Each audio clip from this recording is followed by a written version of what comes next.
Welcome to Bible at the Bunk. Here we are in Honesdale, Pennsylvania, with our special guest, Rabbi Dr. Jeffrey Coburn, head of school at North Shore Hebrew Academy in Great Neck, New York. Very happy to be here. Great to have you this morning. Thank you.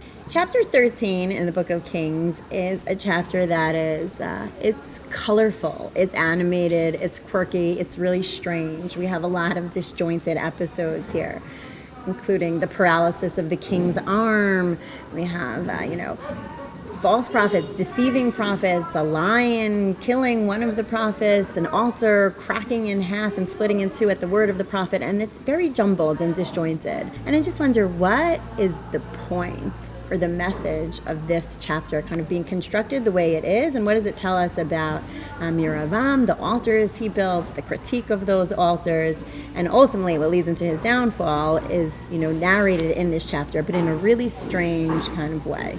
Well, I think Yeravam had the potential to have it all, right? He met with the prophet said, all you have to do, Solomon blew it.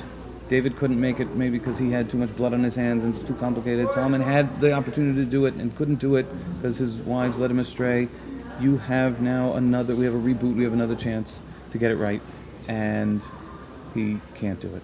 When we read this chapter, you just get a really disjointed feeling. It's confusing, it's presented in snippets, it's not linear, it kind of hits you at all angles and all different parts of, sort of surrealism and realism packed into the same chapter. And what's that all about? Well, when I read this chapter, I feel the distance between us in 2019 and the characters that we're reading about. Because for them, it wasn't weird to see a lion and a donkey and a dead body by the side of the road. And for them, no one in the chapter says, what the heck is going on here? They all just go with it. And I think that, for me, speaks to the gap between our world and their world.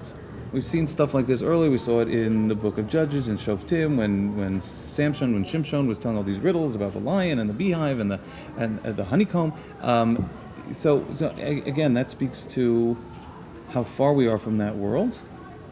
But that's our challenge, to try to connect to that. And also the sense of a leader, right? Samson had potential to be a strong, interesting leader, right. And all of these kind of narrated tales about him and his strength and his quirkiness leads to that. So I think that reading this chapter in light of that chapter is actually quite intriguing in terms of how we think of kingship. Right. We'll see what happens next. Great, thank you.